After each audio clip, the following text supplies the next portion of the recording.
وبركاته. الحمد لله رب العالمين، والصلاة والسلام على رسول الله وعلى آله وصحبه أجمعين. أما بعد، رب اشرح لي صدري ويسر لي أمري واحلل عقدة من لساني يفقهوا قولي.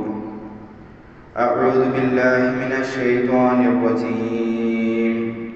بسم الله الرحمن الرحيم.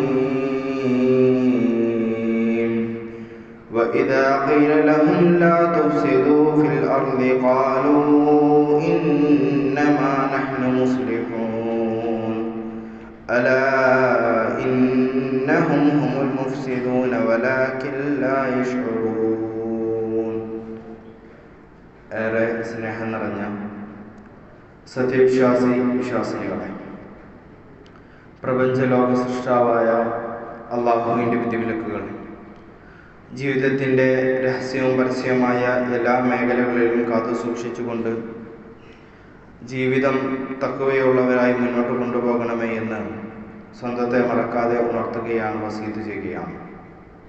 നശ്വരമായ ജീവിതത്തിലെ ഓരോ വാക്കുകൾക്കും നോക്കുകൾക്കും നാളെ അള്ളാഹുവിൻ്റെ കോടതിയിൽ മറുപടി നൽകേണ്ടി വരുമെന്ന് മനസ്സിലാക്കിക്കൊണ്ടും അവിടെ തൻ്റെ കൂട്ടുകാർക്കോ ബന്ധുമിത്രാദികൾക്കോ രക്ഷിതാക്കൾക്കോ അധ്യാപകർക്കോ ആർക്കും തന്നെ രക്ഷപ്പെടുത്തുവാനോ സഹായിക്കുവാനോ സാധ്യമാകില്ല എന്ന് മനസ്സിലാക്കിക്കൊണ്ടും അള്ളാഹുവിൻ്റെ ശിക്ഷ അതികഠിനമായതിനാലും ഏറ്റവും ചെറിയ ശിക്ഷ പോലും വളരെ അസഹനീയമായതിനാലും ആ ശിക്ഷയ്ക്ക് വിധേയമാകുന്ന എല്ലാവിധ തെറ്റുകുറ്റങ്ങളിൽ നിന്ന് വിട്ടുനിൽക്കണമെന്ന് ഉണർത്തുകയാണ്. റബ്ബ് സുബ്ഹാനഹു വ തആല നമ്മെ അനുഗ്രഹിക്കുമാറാകട്ടെ. വിവരണാതീതമായ വെല്ലുവിളികളിലൂടെയാണ് ഇന്ന് ഇസ്ലാമിക സമൂഹം കടന്നുപോയിക്കൊണ്ടിരിക്കുന്നത്.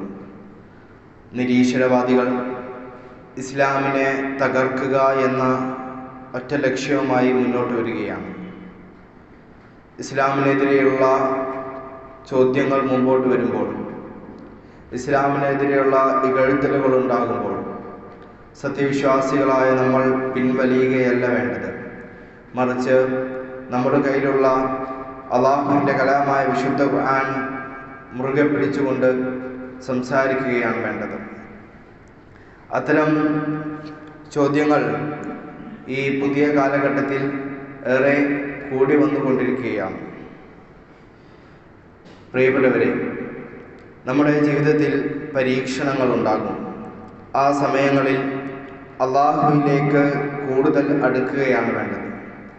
പരീക്ഷണങ്ങൾ ഉണ്ടാകുമ്പോൾ അള്ളാഹുവിൽ നിന്ന് അകലുകയും പിന്നീട് അള്ളാഹുവിൻ്റെ സുഖങ്ങൾ അല്ലെങ്കിൽ അള്ളാഹുവിൻ്റെ അനുഗ്രഹങ്ങൾ നമ്മുടെ ജീവിതത്തിലേക്ക് വരുമ്പോൾ അള്ളാഹുവിലേക്ക് അടുക്കുകയും ചെയ്യുന്ന പ്രവണത മറ്റു ചിലരെ നമ്മൾ കണ്ടുവരാറുണ്ട്. അതുകൊണ്ട് തൻ്റെ പരീക്ഷണ ഘട്ടങ്ങളിൽ പോലും ഇത് അള്ളാഹു സുബ്ഹാനഹു വ തആല എനിക്ക് നൽകിയ ഒരു അനുഗ്രഹമാണ് എന്ന് മനസ്സിലാക്കിക്കൊണ്ട് ആ പരീക്ഷണത്തെ ജീവിതത്തിലേക്ക് ചേർത്തു പിടിച്ച് ജീവിതം മുന്നോട്ട് കൊണ്ടുപോകാനാണ് ഞാൻ നിങ്ങളും ശ്രമിക്കേണ്ടത്. നമുക്ക് സക്കരിയ നബി അലൈഹിസ്സലാമിൻ്റെ ചരിത്രം നമുക്കറിയാം. മക്കളില്ലാതെ അള്ളാഹുവിന് മുമ്പിൽ കരഞ്ഞുകൊണ്ട് ദുആ ചെയ്ത പ്രവാചകനാണ് സക്കരിയ നബി അലൈഹിസ്സലാം. സക്കരിയ നബി അലൈഹിസ്സലാം അള്ളാഹുവിനോട് പ്രാർത്ഥിക്കുന്ന പ്രാർത്ഥന അത് സൂറത്തു മറിയമിലൂടെ അള്ളാഹു സുബ്ഹാനഹു വ തആല വ്യക്തമായി കാണിച്ചു തരുന്നുണ്ട്. സക്കരിയ നബി അലൈഹിസ്സലാം അള്ളാഹുവിനോട് പറയുകയാണ്, ഖാല റബ്ബി ഇന്നി വഹനൽ അദ്മു മിന്നി വസ്തഅല റഅസു ശൈബ വലം അകുൻ ബിദുആഇക റബ്ബി ശഖിയ. അദ്ദേഹം പറഞ്ഞു, എൻ്റെ റബ്ബേ, നിശ്ചയമായും എൻ്റെ എല്ലുകൾ ബലഹീനമായിരിക്കുകയാണ്, തലയിതാ നിലച്ചുകൊണ്ടിരിക്കുകയാണ്.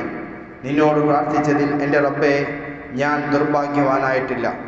وإني خفت الموالي من ورائي وكانت امرأتي عاقرا فهب لي من لدنك وليا. എൻ്റെ പിന്നീടുണ്ടാകുന്ന ബന്ധുകുടുംബങ്ങളെ അല്ലെങ്കിൽ പിന്തുടർച്ചക്കാരെ പറ്റി ഞാൻ ഭയപ്പെടുന്നുണ്ട്. എൻ്റെ ഭാര്യയാണെങ്കിൽ മച്ചിയായിരിക്കുകയാണ്.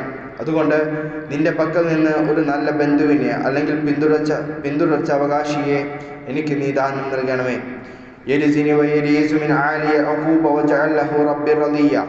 എനിക്കും യഅ്ഖൂബ് കുടുംബത്തിനും അനന്തരാവകാശിയായിരിക്കുന്ന അവനെ എൻ്റെ റബ്ബേ നീ ഒരു സുസമ്മതനാക്കുകയും ചെയ്യണമേ.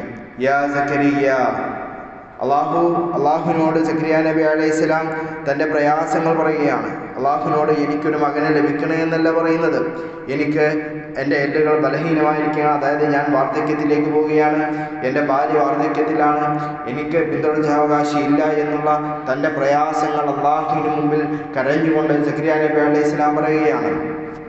എന്നിട്ട് അല്ലാഹു സുബ്ഹാനഹു വ തആല മറുപടി നൽകുകയാണ്, യാ സക്കരിയ ഇന്നാ നുബശ്ശിറുക ബിഗുലാം ഇസ്മുഹു യഹ്യാ ലം നജ്അൽ ലഹു മിൻ ഖബ്ലു സമീയ. ഹേ സക്കരിയ, നിശ്ചയമായും നാം നിനക്ക് ഒരു ആൺകുട്ടിയെ കുറിച്ച് സന്തോഷ വാർത്ത അറിയിക്കുന്നു. അവന് പേർ യഹ്യ എന്നാകുന്നു. അവനുമായി പേരാത്ത ഒരാളെയും മുമ്പ് നാം ഉണ്ടാക്കിയിട്ടില്ല. അതായത് സക്കരിയ നബി അലൈഹിസ്സലാമിൻ്റെ ചരിത്രത്തിലൂടെ നമുക്ക് മനസ്സിലാക്കാൻ സാധ്യമാക്കുന്നത്, സക്കരിയ നബി അലൈഹിസ്സലാം തൻ്റെ ഒരു ഭാര്യയ്ക്കും ഭർത്താവിനും മക്കളുണ്ടാകുന്ന യൗവന കാലഘട്ടത്തിലാണ്. എന്നാൽ ആ യൗവനത്തിലും സക്കരിയ നബി അലൈഹിസ്സലാം മക്കളുണ്ടാകുന്നില്ല. അങ്ങനെ സക്കരിയ നബി അലൈഹിസ്സലാം അള്ളാഹുവിനോട് പ്രാർത്ഥിക്കുകയാണ്. തൻ്റെ വാർദ്ധക്യത്തിലും ആ പ്രതീക്ഷകൾ, അള്ളാഹുവിനോടുള്ള പ്രതീക്ഷകൾ കൈവിടാതെ സക്കരിയ നബി അലൈഹിസ്സലാം പ്രാർത്ഥിച്ചുകൊണ്ടിരിക്കുന്നു. അവസാനം സക്കരിയ നബി അലൈഹിസ്സലാമിന് അള്ളാഹുവിൽ നിന്ന് മറുപടി ലഭിക്കുകയാണ് ചെയ്തത്. ഇതുപോലെ തന്നെയാണ് പ്രിയപ്പെട്ടവരെ ഇബ്രാഹിം നബി അലൈഹിസ്സലാമിൻ്റെ ചരിത്രം നമുക്ക് നോക്കാം. എന്താണ് ഇബ്രാഹിം നബി അലൈഹിസ്സലാമിൻ്റെ ചരിത്രം? അള്ളാഹുവിൻ്റെ കൽപ്പന പ്രകാരം തൻ്റെ മകനായ ഇസ്മായിൽ നബി അലൈഹിസ്സലാമിനെ അറുക്കാൻ വേണ്ടി ഇബ്രാഹിം നബി അലൈഹിസ്സലാം കൊണ്ടുപോവുകയാണ്. ആ സമയത്ത് ഇബ്രാഹിം നബി അലൈഹിസ്സലാം പറഞ്ഞു, അള്ളാഹു എൻ്റെ മകനെ അറുക്കാനാണ് പറയുന്നത്, ഇത് എനിക്ക് ചെയ്യാൻ പറ്റില്ല, കാരണം എൻ്റെ മകനാണവൻ എന്ന് പറഞ്ഞു. ഇല്ല, മറിച്ച് ഇത് അള്ളാഹുവിൻ്റെ കൽപ്പനയാണ്, ഇത് അള്ളാഹുവിൻ്റെ പരീക്ഷണമാണ്, ഇതിൽ ഖൈറുണ്ടെന്ന് മനസ്സിലാക്കിക്കൊണ്ട് ഇബ്രാഹിം നബി അലൈഹിസ്സലാം തൻ്റെ മകനെ അറുക്കാൻ പോവുകയാണ്. അവിടെ വെച്ച് ഇബ്രാഹിം നബി അലൈഹിസ്സലാമിന് അള്ളാഹു പറയുകയാണ്, മകനെ അറുക്കേണ്ട, പകരം ഒരു ആട്ടിൻകുട്ടിയെ നീ അറുക്കുക. ഇനി യൂസഫ് നബി അലൈഹിസ്സലാമിൻ്റെ ചരിത്രം എടുത്ത് നോക്കൂ. യൂസഫ് നബി അലൈഹിസ്സലാമിൻ്റെ ചരിത്രത്തിൽ എന്താണ് കാണാൻ കഴിയുന്നത്? പൊട്ടക്കിണറ്റിൽ തൻ്റെ സഹോദരന്മാർ വലിച്ചെറിയുകയാണ്. ആ വലിച്ചെറിയുന്ന സമയത്ത് യൂസഫ് നബി അലൈഹിസ്സലാമിനെ അള്ളാഹു അവിടെ നിന്ന് രക്ഷപ്പെടുത്തുകയാണ്. അവിടെയും യൂസഫ് നബി അലൈഹിസ്സലാമിന് പരീക്ഷണങ്ങൾ ഉണ്ടാകുന്നുണ്ട്. ഇനി മൂസാ നബി അലൈഹിസ്സലാമിൻ്റെ ചരിത്രത്തിലേക്ക് നിങ്ങൾ നോക്കുക. മൂസാ നബി അലൈഹിസ്സലാമിൻ്റെ ചരിത്രം എങ്ങനെയാണ്? അവസാനം മുമ്പിൽ ചെങ്കടലും പിന്നിൽ ഫിർഔനിൻ്റെ സൈന്യവും തന്നെ ആക്രമിക്കാൻ വേണ്ടി വരികയാണ്. ആ സമയത്തും മൂസാ നബി അലൈഹിസ്സലാം പറഞ്ഞു, എൻ്റെ അള്ളാഹു എന്നെ പരീക്ഷിക്കുന്നു, അതുകൊണ്ട് ഞാൻ ഇനി അള്ളാഹുവുമായി പ്രബോധനം രംഗത്തേക്ക് ഇല്ല എന്ന് പറഞ്ഞു.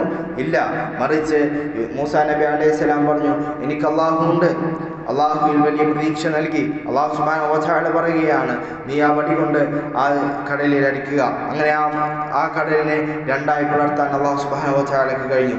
അങ്ങനെ അള്ളാഹു സുബ്ഹാനഹു വ തആലക്ക് കഴിഞ്ഞിട്ടുണ്ടെങ്കിൽ പ്രിയപ്പെട്ടവരെ, പടച്ചറബിനോട് ചോദിച്ചാൽ എല്ലാ പ്രയാസങ്ങളും നമ്മൾ തീരുക തന്നെ ചെയ്യും. മുഹമ്മദ് നബി സല്ലല്ലാഹു അലൈഹി വസല്ലമയുടെ ചരിത്രത്തിലേക്ക് നോക്കുക.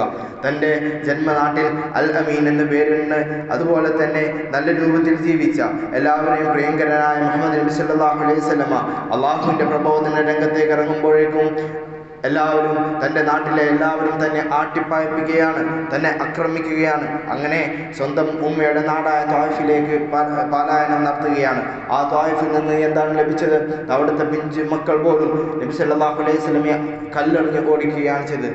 ആ സമയത്തും അള്ളാഹുവിൻ്റെ പ്രവാചകൻ സല്ലല്ലാഹു അലൈഹി വസല്ലം പറഞ്ഞു, എനിക്ക് എൻ്റെ റബ്ബ് എന്നെ പരീക്ഷിക്കുകയാണ്, അതുകൊണ്ട് ഇനി പ്രബോധന രംഗത്തേക്ക് ഞാനില്ല എന്ന് പറഞ്ഞു. ഇല്ല, മറിച്ച് അള്ളാഹുവിൻ്റെ പരീക്ഷണമാണിത്, ഇതിനെ ഞാൻ എൻ്റെ നെഞ്ചോട് ചേർക്കുന്നു. ഇനി അള്ളാഹുവിൻ്റെ പ്രബോധന രംഗത്തേക്ക് എത്ര തന്നെ പരീക്ഷണങ്ങൾ വന്നാലും അതുമായി മുന്നോട്ട് പോകും എന്ന് പറഞ്ഞവരല്ലേ പ്രവാചകൻ സല്ലല്ലാഹു അലൈഹി വസല്ലം. അപ്പോൾ ഈ പ്രവാചകന്മാരുടെ ചരിത്രങ്ങളൊക്കെ പറഞ്ഞു തീരുമ്പോൾ നിരീശ്വരവാദികളായ ആളുകളുടെ ചോദ്യമാണ്, ഇതൊക്കെ പ്രവാചകന്മാരല്ലേ, നമ്മൾ മനുഷ്യരല്ലേ, എന്തുകൊണ്ടാണ് അപ്പോൾ പ്രവാചകന്മാർക്ക് അള്ളാഹുവിൻ്റെ അനുഗ്രഹം ഉണ്ടാകില്ലേ? നമ്മൾ മനുഷ്യരല്ലേ, അപ്പോൾ ഈ മനുഷ്യരും ഇങ്ങനെയാണോ എന്ന് ചോദിക്കുമ്പോൾ അത്തരം ആളുകളോട് നമുക്ക് പറയാൻ സാധ്യമാകുന്നത്, നിങ്ങൾ ഗസയിലേക്ക് നോക്കുക, നിങ്ങൾ ഫലസ്തീനിലേക്ക് നോക്കുക. ഫലസ്തീനിൻ്റെ കാര്യം എടുത്തു പറയുമ്പോൾ അവർ പറയുന്നു, ആ പിഞ്ചോമന മക്കളെ എന്തിനാണ് നിങ്ങളുടെ പടച്ചറബ് ശിക്ഷിക്കുന്നത് എന്നാണ് ചോദിക്കുന്നത്. എന്നാൽ ഇത് ശിക്ഷയെന്ന് ആരാണ് പറഞ്ഞത്? ഇത് അള്ളാഹുവിൻ്റെ ശിക്ഷയാണെന്ന് ആരാണ് പറഞ്ഞത്? ഇത് അള്ളാഹുവിൻ്റെ പരീക്ഷണമാണ്. ആ ഫലസ്തീനിലെ മക്കളെ തൻ്റെ ഉപ്പ മരണപ്പെട്ടു പോവുകയാണ്, തൻ്റെ ഉമ്മ മരണപ്പെട്ടു പോവുകയാണ്, എല്ലാം മരണപ്പെട്ടു പോയിട്ടും ആ ഫലസ്തീനിലെ മക്കൾ അള്ളാഹുവിൻ്റെ മുമ്പിൽ സുജൂദ് ചെയ്യുകയാണ്. തൻ്റെ മകൻ്റെ മയ്യത്ത് തൻ്റെ കയ്യിൽ വന്നപ്പോൾ പോലും അള്ളാഹുവിന് മുമ്പിൽ അൽഹംദുലില്ലാഹി എന്ന് പറഞ്ഞ ഉമ്മയും ഉപ്പയും നമുക്ക് കാണാൻ സാധ്യമാണ്. തൻ്റെ ഉപ്പയുടെ മയ്യത്ത് മുമ്പിൽ കൊണ്ടുവന്നപ്പോൾ ആ ജനാസക്ക് മുമ്പിൽ നിന്നുകൊണ്ട് അൽഹംദുലില്ലാഹി എന്ന് പറഞ്ഞ പിഞ്ചോമന മക്കളെ നാം കണ്ടതാണ്. അതുപോലെ തന്നെ പൊട്ടിപ്പൊളിഞ്ഞ മിനാരങ്ങൾക്കിടയിൽ മിസൈലുകൾ വന്ന് തൻ്റെ പള്ളികളെല്ലാം പൊട്ടിപ്പൊളിഞ്ഞപ്പോൾ പോലും ആ പൊട്ടിപ്പൊളിഞ്ഞ അവശിഷ്ടങ്ങൾക്കിടയിൽ നിന്ന് ഒരു ഇഞ്ച് സ്ഥലം ലഭിച്ചാൽ അള്ളാഹുവിന് മുമ്പിൽ സുജൂദ് ചെയ്യാൻ ഞാൻ തയ്യാറാണെന്ന് പറഞ്ഞ് സുജൂദ് ചെയ്യുന്ന ഫലസ്തീനിലെ മക്കളെയും ജനങ്ങളെയും നമ്മൾ കണ്ടതാണ്. പ്രിയപ്പെട്ടവരെ, ഞാൻ നിങ്ങൾ ചിന്തിക്കേണ്ടതുണ്ട്. അവർ ഓതിയ വിശുദ്ധ ഖുർആൻ തന്നെയാണ് ഞാൻ നിങ്ങൾ ഓതിയത്. അവർ പഠിച്ച ഹദീസുകൾ തന്നെയാണ് ഞാൻ നിങ്ങൾ പഠിച്ചത്. എന്നിട്ട് എന്തുകൊണ്ട് ഇത്രയും സൗകര്യങ്ങൾ ലഭിച്ചിട്ടും ഇത്രയും നമുക്ക് നമ്മുടെ ഉപ്പയുണ്ട്, ഉമ്മയുണ്ട്, വീടുണ്ട്, സമ്പാദ്യമുണ്ട്, കാറുണ്ട്, എല്ലാവിധ സൗകര്യങ്ങളുമുണ്ട്. എന്നിട്ട് എന്തുകൊണ്ട് പ്രിയപ്പെട്ടവരെ 5 നേരം അള്ളാഹുവിന് മുമ്പിൽ സുജൂദ് ചെയ്യാൻ നമുക്ക് സാധ്യമാകുന്നില്ല? ഈ റമദാൻ കഴിഞ്ഞാൽ നമ്മളെടുത്ത ഖുർആൻ അത് നമ്മുടെ ഷെൽഫുകളിലേക്ക് പോകരുത്. അതുപോലെ തന്നെ നമ്മുടെ നമസ്കാരം അത് ഇല്ലാതാകരുത്. നമ്മൾ നമസ്കാരം നിലനിർത്തേണ്ടതുണ്ട്. അത്രയും ഏതൊരു പരീക്ഷണങ്ങൾ വന്നാലും ഏതൊരു പ്രതിസന്ധികൾ വന്നാലും അള്ളാഹുവിന് മുമ്പിൽ നല്ല രൂപത്തിൽ പ്രാർത്ഥിക്കാനാണ് നാം തയ്യാറാകേണ്ടത്. ഒരുപക്ഷെ കടം കൊണ്ട് പ്രയാസപ്പെടുന്നവരായേക്കാം നമ്മൾ. ആ സമയത്തും അള്ളാഹുവിനോട് പ്രാർത്ഥിക്കുക. പരീക്ഷണങ്ങളുണ്ടാകുമ്പോൾ ഇത് അള്ളാഹുവിൻ്റെ പരീക്ഷണമാണ്. ആ പരീക്ഷണത്തെ ഞാൻ നെഞ്ചോട് ചേർക്കുന്നു. ഇനി അള്ളാഹുവിനോട് എനിക്ക് പ്രാർത്ഥിക്കാനാണുള്ളത്. അങ്ങനെ പ്രാർത്ഥിക്കാൻ നമ്മൾ തയ്യാറാകേണ്ടതുണ്ട്. അങ്ങനെ അള്ളാഹുവിനോട് പ്രാർത്ഥിച്ച് അള്ളാഹുവിനോട് കൃത്യമായി പ്രാർത്ഥിക്കുന്ന നല്ലവരായ സത്യവിശ്വാസികളായി നമുക്ക് മാറാൻ സാധിക്കേണ്ടതുണ്ട്. അധികം ദീർഘിപ്പിക്കുന്നില്ല. ഈ റമദാനിൻ്റെ അവസാനത്തിൽ ചില കാര്യങ്ങൾ ഒന്ന് ഓർമ്മപ്പെടുത്തുകയാണ്. അതായത് ഇന്നത്തെ ജെൻസി, ആൽഫ, ബീറ്റ എന്ന് പറയുന്ന ജനറേഷൻ പുതിയ കാലഘട്ടത്തിൽ തൻ്റെ ദൈവമില്ല എന്ന് പറഞ്ഞുകൊണ്ട് നിരീശ്വരവാദികൾ കടന്നു ചെല്ലുന്ന ഈ കാലഘട്ടത്തിൽ തൻ്റെ ക്യാമ്പസുകളിലേക്ക് ചെന്നാൽ തനിക്ക് ദൈവമില്ല, ജീവിതം ഒന്നേയുള്ളൂ, ആ ജീവിതം എത്രമേൽ മനോഹരമാക്കാൻ സാധ്യമാകുമോ അത്രമേൽ മനോഹരമാക്കാൻ ഞാൻ ശ്രമിക്കുമെന്ന് പറയുന്ന കൗമാരക്കാരായ അല്ലെങ്കിൽ കോളേജ് വിദ്യാർത്ഥികളെ നാം കാണുന്നുണ്ട്. എൻ്റെ ശബ്ദം ശ്രവിക്കുന്ന എല്ലാവിധ അധ്യാപകർക്കും എല്ലാ രക്ഷിതാക്കൾക്കും ഇതിൻ്റെ ഗൗരവം മനസ്സിലാകുന്നുണ്ടാകും. അതായത് തൻ്റെ വീട്ടിൽ നിന്ന് ഹിജാബ് ഇട്ടുകൊണ്ട് വീട്ടിൽ നിന്ന് പോയി കോളേജിൻ്റെ വരാന്തകളിലേക്ക് എത്തുമ്പോൾ ആ ഹിജാബ് വലിച്ചെറിഞ്ഞ് തൻ്റെ മുടിനാരുകൾ മറ്റുള്ളവരുടെ മുമ്പിലേക്ക് മുടി കാണിച്ച് നടക്കുന്ന പെൺമക്കളെ നമ്മൾ കാണുന്നുണ്ട്. പ്രിയപ്പെട്ടവരെ, അവർക്ക് നിങ്ങൾ പറഞ്ഞു കൊടുക്കണം. രക്ഷിതാക്കളെ, നമ്മൾ അവർക്ക് പറഞ്ഞു കൊടുക്കണം. ഈ കാണിക്കുന്ന ഓരോ മുടിക്കും നാളെ അള്ളാഹിൻ്റെ കോടതിയിൽ വിചാരണ നേരിടേണ്ടി വരും. ഇത് പെൺകുട്ടികളെ മാത്രമല്ല പറയുന്നത്, മറിച്ച് ആൺകുട്ടികളോട്. ഈ ഒരു കാലഘട്ടത്തിൽ ഏതൊരു പെൺകുട്ടിയെ കണ്ടാലും ആ പെൺകുട്ടിയെ പറ്റി മോശവൽക്കരിക്കുന്ന രീതിയിലുള്ള സംസാരം നിങ്ങൾ കൂട്ടം കൂടി നിൽക്കുമ്പോൾ സംസാരിക്കാറുണ്ടായേക്കാം. അത് നിങ്ങൾ നിർത്തണം. കാരണം ആ കുട്ടിക്കൊരു ഉമ്മയുണ്ട്, ആ കുട്ടിക്കൊരു ഉപ്പയുണ്ട്, അവർക്കൊരു കുടുംബമുണ്ട്, അവർക്കൊരു ഭാവിയുണ്ട്. ആ ഭാവിയെ ഇല്ലാതാക്കുന്ന രൂപത്തിൽ ഒരുപക്ഷെ ഈ വർത്തമാനമായേക്കാം. അതിനും നാളെ അള്ളാഹിൻ്റെ കോടതിയിൽ മറുപടി നൽകേണ്ടി വരും. അതുപോലെ തന്നെ പെൺകുട്ടികളോട് ഔറത്ത് മറക്കാൻ പറയുന്ന അതേ ഗൗരവത്തിൽ സൂറത്ത് നൂറിൽ അല്ലാഹു സുബ്ഹാനഹു വ തആല പറഞ്ഞു, നിങ്ങളുടെ ദൃഷ്ടികൾ താഴ്ത്താനാണ് പറഞ്ഞത്. ആദ്യം നമ്മൾ നമ്മുടെ ദൃഷ്ടികൾ താഴ്ത്തുക, ഔറത്ത് മറക്കുക. അങ്ങനെ രണ്ടുപേരോടും വളരെ ഗൗരവത്തിലാണ് പറഞ്ഞത്. അതായത് എന്തുകൊണ്ടാണ് ഇത്ര ഗൗരവത്തിൽ ഇത്തരം കാര്യങ്ങൾ എടുത്തു പറയാൻ കാരണമെന്നാൽ ഇന്നത്തെ കാലഘട്ടം തന്നെയാണ്. മതമില്ല, ദീനില്ല, ഒന്നുമില്ല എന്ന് പറഞ്ഞ് തോന്നിവാസങ്ങളിലേക്ക് കടന്നു ചെല്ലുന്ന ധാരാളം വിദ്യാർത്ഥികളെയാണ് നാം കണ്ടുകൊണ്ടിരിക്കുന്നത്. അതുകൊണ്ട് പ്രിയപ്പെട്ട രക്ഷിതാക്കളെ, നാളെ അള്ളാഹിൻ്റെ കോടതിയിലെത്തുമ്പോൾ എൻ്റെ ഉപ്പ എൻ്റെ ഉമ്മ എനിക്ക് ദീന് പഠിപ്പിച്ച് തന്നിട്ടില്ല റബ്ബേ എന്ന് പറയുന്ന മക്കളുടെ മാതാപിതാക്കളായി നമ്മൾ മാറാൻ പാടില്ല.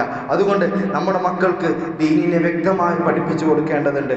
അതിന് നാഥൻ നമ്മെ അനുഗ്രഹിക്കുമാറാകട്ടെ.